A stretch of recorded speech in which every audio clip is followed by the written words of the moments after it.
A Boy Called Bat, Chapter 8, 16 Islets.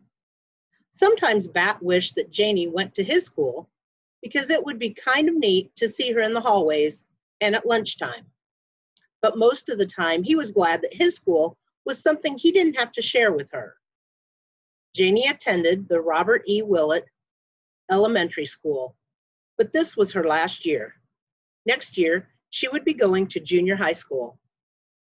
Bat went to a private school. It had smaller classes than the public school, and his parents thought it was a better fit for him, which was fine with Bat. Mr. Grayson was a good teacher who never yelled and who usually let Bat wear his earmuffs if things got too loud. Also, his school, the Saw-Whet School, was named after a type of owl. The main hallway of the Saw-Whet School was a busy place until 8:35 a.m., when class officially started. Until then, it was full of parents walking the younger kids, those in kindergarten and first grade, to their classrooms, and older kids walking themselves, all while the principal, Mrs. Martinez, stood outside of the administration office, smiling and being friendly. "Bat," called Mrs. Martinez, waving and smiling. Bat didn't feel like talking to Mrs. Martinez, so he pretended he didn't see her and slid to the far side of the hallway as he passed. That way she couldn't reach out and rumple his hair. Bat hated it when people rumpled his hair, and Mrs. Martinez loved to rumple hair. She had never yet rumpled his hair, and Bat wanted to keep it that way. Bat liked the main hallway better than when all the other kids were in their classrooms. Right now, Luca and Israel, two kids in Bat's same class, were struggling out of their rain boots on the big rubber mat. It wasn't raining, but dark clouds peppered the sky in a way that could mean that recess would be wet. At Saw-Whet School, one of the philosophies was that students should go outside, rain or shine or snow. Bat hadn't worn rain boots, so he didn't have any that he needed to take off. He didn't carry an umbrella either, because the Saw-Whet School didn't allow them in the hallways or classrooms, which Bat agreed was a wise decision. He skirted around a kindergartner whose mother was kneeling in front of him, holding a tissue to his nose. "Blow," she said, and he dodged between a couple of big kids, sixth graders, who were tossing a small rubber red ball back and forth. "Balls are supposed to be kept outside," Bat told the slightly smaller of the two boys, a boy he recognized by the red glasses he wore. "Not this ball," said the boy. "This is a special ball." Then he threw the ball over Bat's head to the other kid, a very tall girl, who caught it expertly with one hand and laughed. "It looks like a regular ball," Bat said. "It's not a regular ball," said the boy with glasses. Bat had a weird feeling in his stomach, like the boy was tricking him. He didn't know what to say. Just then, Luca and Israel came by, without their rain boots. "Hi, Bat," Israel said. "Do you think it'll rain?" "Maybe," said Bat. "Well, eventually, yes, but today, maybe."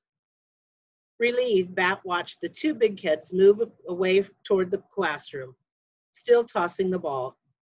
"What do you think was special about that ball?" he asked Israel. "Nothing," Israel said. Then Miss Kiko came out of the kindergarten room and rang her handbell. It made a gentle tinkling sound, way better than the harsh, painful scream of Janie's electric school bell system, which Bat had heard last year during a school play he'd gone to watch. To class, it's time for another day." Miss Kiko had a wonderful voice, which was probably why it was her job to announce the start of school. Bat followed Luca and Israel into Mr. Grayson's third grade room. "I brought 2 sandwiches for lunch today," Luca was telling Israel, "in case you want to trade cookies for one." "Why would I want to do that?" Israel answered. "I brought my own sandwich." Bat knew why Luca would think Israel wanted to trade. Yesterday, he had heard Luca tell Israel that she didn't really like her cream cheese sandwiches. And Israel had replied that he didn't like the turkey one his mom always made. "I would trade anything for a cream cheese sandwich," he had said. He listened to see if Luca would remind Israel of what he had said, but she didn't. Probably Israel was just being nice, Bat interjected, to make you feel better than bringing cream cheese sandwiches to school every day. He probably really didn't want your sandwich. Israel turned around. His face was red and his eyebrows pointed toward each other, making a wrinkly crinkle in his forehead. Dude, he said to Bat. Bat waited for Israel to say more, but he didn't. Just that one word, dude. When Luca started crying and she shoved past, Luca started crying and she shoved past Bat to go into the hallway. He watched her run into the girls' bathroom. Mr. Grayson came over. He was wearing his bright orange tennis shoes today. Bat liked it when he wore those shoes. It was like he was wearing suns on his feet. What's the problem, friends? He asked. Bat embarrassed Luca, Israel said, really loudly, making Bat wish he had his earmuffs. They were in his backpack on his back. I'm sure you didn't mean to embarrass her, did you, Bat? Asked Mr. Grayson. There were 16 eyelets on each of his shoes, Bat counted. 8 on the left side, 8 on the right. That made 32 eyelets. Bat, can you look up at my face, Mr. Grayson asked. Bat shook his head. 32 eyelets. His own shoes had half as many. 16 eyelets, 4 on each side of each shoe. Mr. Grayson sighed. Okay, Bat, go sit at your table. Bat wondered if anyone in the class had more eyelets in their shoes than Mr. Grayson. He kept his eyes on shoes as he walked through the classroom. Nope, no one did. Chapter 9, Open Door Bunny Cakes Policy. Mr. Grayson was a good teacher for lots of reasons. He let kids eat snacks at their desk if they were hungry. He didn't make students ask permission to go to the bathroom. He didn't believe in making people apologize. You can't make someone be sorry, he always said. And he believed in class pets. That's how he put it. I believe in class pets, he had said on his first day of school when he introduced them to Baby Cakes, the class rabbit. Baby Cakes, a white Angora bunny that looked like a giant fluff ball, lived in a pen in the back of the room near the bookshelves. It was a big pen with a gate. If anyone ever needs to cuddle, Mr. Grayson said, Baby Cakes is there for you. And that was the thing that made Mr. Grayson the best teacher Bat had ever had. His open door Baby Cakes policy, which meant that anytime a kid needed to cuddle, he or she could go visit the Baby Cakes. Baby Cakes, no permission needed, no questions asked. Baby Cakes liked carrots and apples and put up with the cuddling.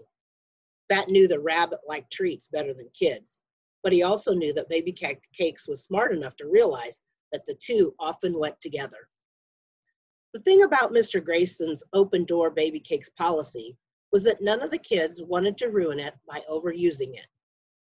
Bat was Baby Cakes' most frequent visitor. Israel visited the second most often, and then probably Jenny was third. A couple of months ago, Israel had given Bat a drawing he'd done of Baby Cakes. It was pretty good. Bat usually tried to visit Baby Cakes during recess or lunch, when a visit wouldn't mean leaving group time. But today, he didn't think he could wait until recess, maybe because he missed the baby skunk so much. When Mr. Grayson had everyone pull out the money game Payday that they played on Fridays, Bat slipped away from his table and headed to the back of the room. Today, Baby Cakes wasn't sleeping. She was just sitting in her favorite spot, on top of the plastic hutch where she slept. She looked like white cotton candy. Bat sat close to Baby Cakes and put his hand on her back, just to let her know he was there. He didn't want to startle her. Break into groups of 4, Mr. Grayson said. Choose a banker and pay everyone $200. For a moment, Bat thought maybe Mr. Grayson was going to let him skip the game and just hang out with Baby Cakes. But then he said, Bat, 5 minutes. Bat didn't want to play Payday. He didn't want to join the class in 5 minutes. But the open door Baby Cakes policy didn't mean it was okay to skip stuff that the class was doing. It was one of those unspoken rules that Mom was always talking about, those things that people are supposed to know without having to be told. Bat hated unspoken rules, but he loved the open door baby cakes policy. So when 5 minutes later, Mr. Grayson said, "Okay, Bat, time's up," Bat reluctantly scooted baby cakes off his lap where he had her set and rejoined the class. The games were all arranged. Jenny Pearson had dealt out $200 for Bat. Luca, Bat saw, had returned from the bathroom with red-rimmed eyes. She was in a different group. "Ready?" Jenny asked. "I guess," said Bat, and he sat in the empty seat between Jenny and Raymond. Across from him, Corey rolled the dice. Bat sighed. It was going to be a long day.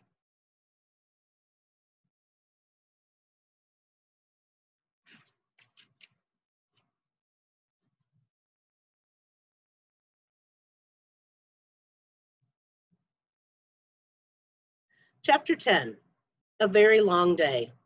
Bat was right. It was a long day. The rain that had been threatening came, and after they ate lunch, the students pulled on rain gear to splash in puddles. Bat did not like to get wet. He didn't like it at all. It made his clothes feel sticky and itchy and uncomfortable. Mr. Grayson knew that Bat didn't like to get wet. So even though the Saw at School philosophy said that students should go outside, rain or shine or snow, he asked Bat, "Would you like to spend recess helping me clean baby cakes enclosure?"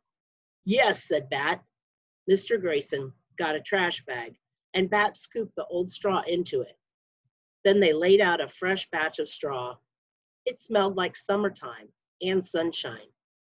Baby Cakes hopped over to the straw and sniffed it. "She looks happy," Mr. Grayson said.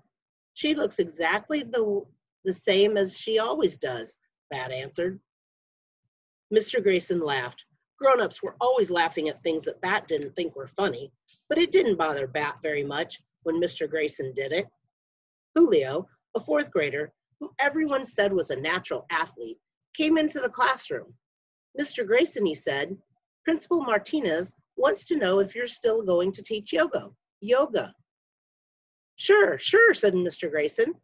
"Tell her I'm all ready to start."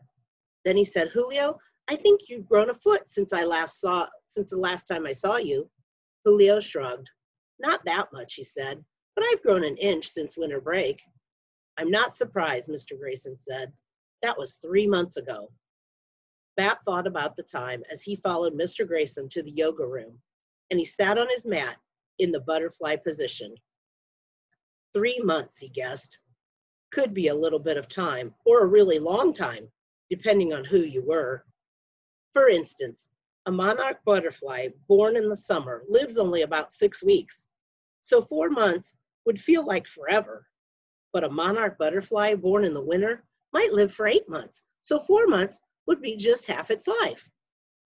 And if you were a boy with a skunk kit that you were only allowed to keep for 1 month, time was sure to pass quick, much, much too quickly. Bat considered telling Mr. Grayson about the life cycle of the monarch butterfly, but the teacher was busy unlacing his orange high tops and getting ready to lead the group in yoga. He decided he would talk about butterflies with Mr. Grayson later. But the right later never happened. After yoga, they went back to the 3rd grade room for reading circle. After reading circle, they worked on their volcano projects, which Bat had not been looking forward to. Groups of 4 kids had to work together to build a volcano. Mr. Grayson called it collaborative art. Bat did not like collaboration. He liked to do things himself. That way, if something didn't turn out the way he wanted it to, there was no one else to be mad at. And if he wanted to take it apart and start over, no one could tell him not to. But Mr. Grayson wouldn't let that be a group of 1.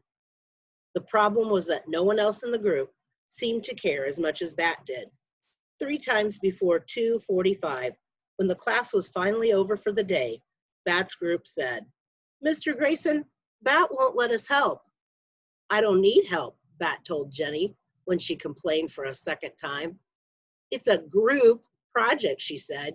You have to let us help. Israel, who was in Bat's group, kept asking him all kinds of annoying questions like, hey, Bat, do you think the lava is red enough? And Bat, can you pass me the paste? Bat ignored the lava question, but about the paste, he said, glue works better than paste. The paste gets all weird and flaky when it dries. Okay, said Israel. Pass me the glue then. I'm using the glue, Bat said. Things would go much more smoothly, Bat thought, if the other kids would stop asking questions and interfering and just let him go on with the job. By the time Miss Kiko rang the end of the day bell from the hallway, Bat's left eye felt twitchy.